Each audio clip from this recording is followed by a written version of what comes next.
ठीक है। देखिए वीडियो 2 पार्ट में हो जाएगा।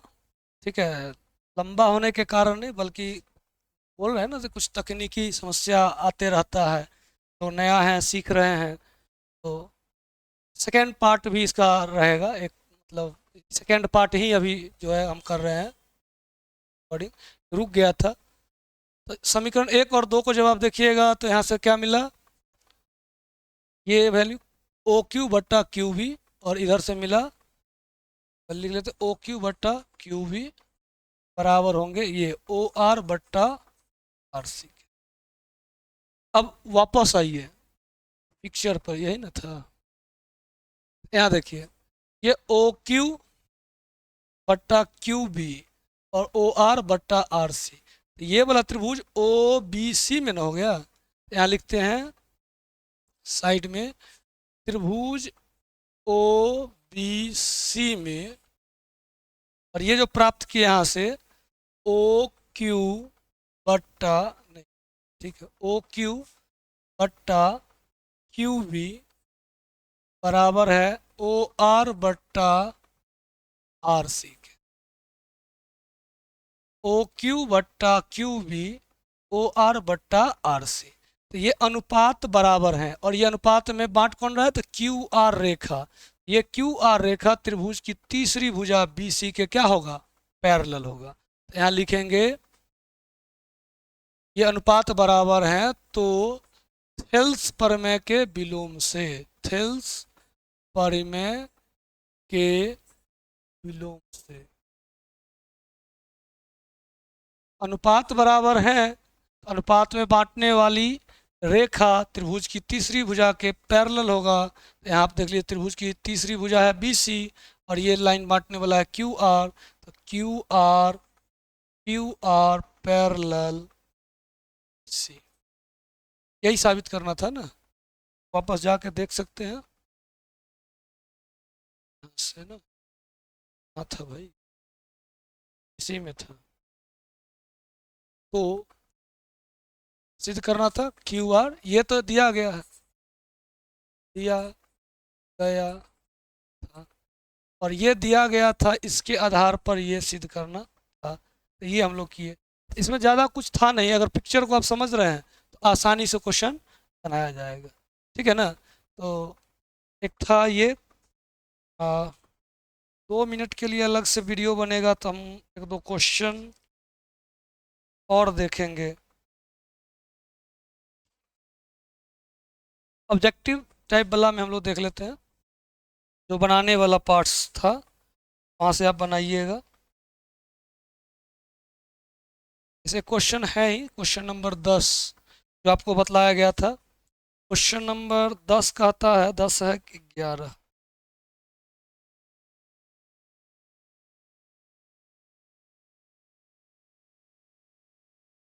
प्रातिकता पर।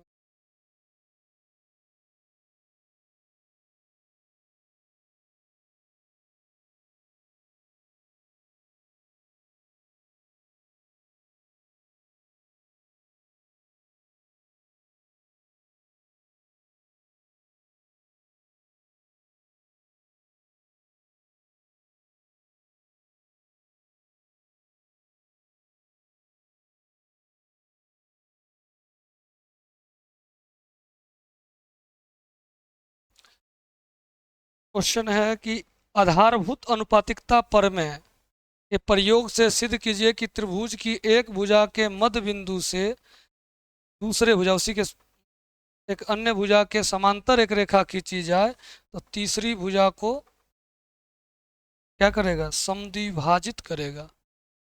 ये समझिए इसे, ये है ए सी, ये एक त्रिभुज है, और इस त्रिभुज में मान लेते हैं इस त्रिभुज के एक भुजा को ये मध्य बिंदु है एम, इसका मतलब क्या है, ए एम और एम बी या बी एम आपस में क्या होंगे, बराबर।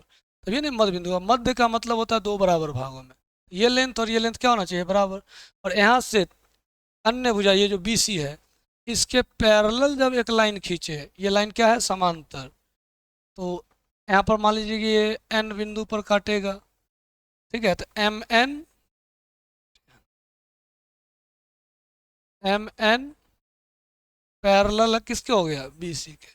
सिद्ध क्या करना है, सिद्ध करना है कि ए एन बराबर एन सी होगा। ठीक है, है ना। हाँ, तीसरी भुजा को क्या करेगा, समद्विभाजित, समद्विभाजित मतलब दो बराबर भाग में बांटेगा, तो ये सिद्ध करना है, कोई दिक्कत नहीं है। ये सिद्ध करना है तो हम, ये तो साबित हो जाएगा ना, सिद्ध करना बहुत आसान है। दिया गया क्या था, दिया गया था, दिया गया है, क्या दिया गया, ए एम बराबर, नेक्स्ट एम एन पैरेलल, और जब M N parallel B C दिया हो तो थेल्स के अनुसार से, थेल्स के अनुसार, यहाँ थेल्स के अनुसार का मतलब है थेल्स प्रमेय के अनुसार से। ठीक है, क्या हुआ थेल्स प्रमेय, जब ये दोनों पैरेलल है तो ये अनुपात बराबर होंगे, यानी ए एम बट्टा एम बी बराबर होगा ए एन बट्टा एन सी या सी एन, ये होगा।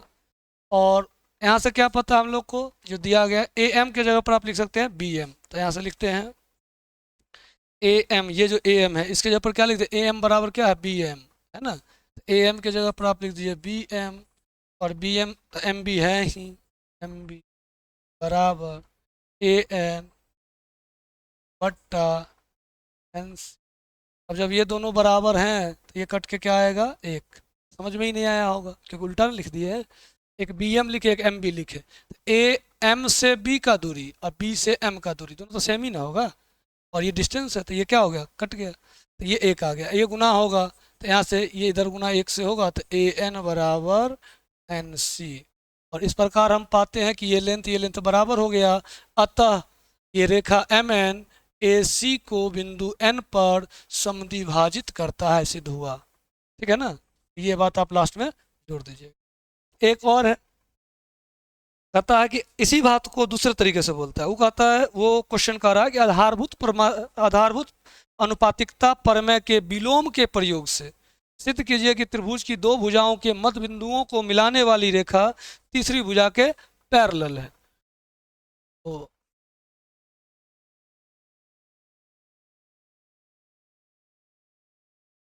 ए बी सी, ये मध्य बिंदु एम, ये मध्य बिंदु एन बराबर, तो यहाँ से इंफॉर्मेशन क्या आएगा, ए एम बराबर एम बी, ये दोनों बराबर है, मध्य बिंदु है ना, और फिर ये दोनों क्या है, बराबर, यानी कि ए एन बराबर एन सी। तो सिद्ध क्या करना है, तो सिद्ध करना है, सिद्ध करना है एम एन पैरेलल, अब यहाँ से चलते हैं, ए एम बराबर एम बी होगा ना, ए एम इधर बट्टा में ले आते हैं, एम बी बराबर इधर क्या बचेगा, एक, नहीं समझ में आया होगा, यहाँ गुना में कुछ नहीं है तो क्या है, एक, और ये इधर आ जाएगा बट्टा में तो यहाँ क्या बचेगा, एक, समीकरण एक। पुनः क्या दिया गया था दूसरा, ए एन बराबर बराबर एन सी, तो ये एन सी से फिर इधर भाग दे दीजिए, या दोनों तरफ एन सी से ही भाग दीजिए, तो इधर तो ए एन बट्टा एन सी बचेगा, ये एन सी बट्टा एन सी तो क्या बचेगा, वन, समीकरण दो।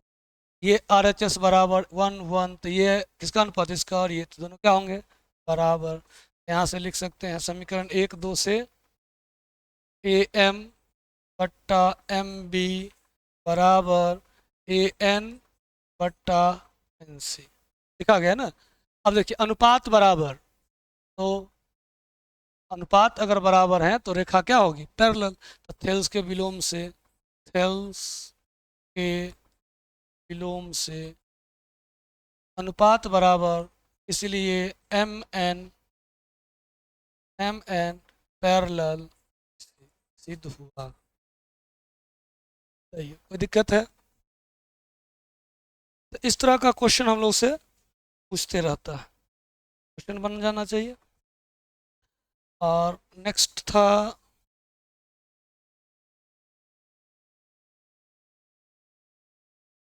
ABC एक त्रिभुज है,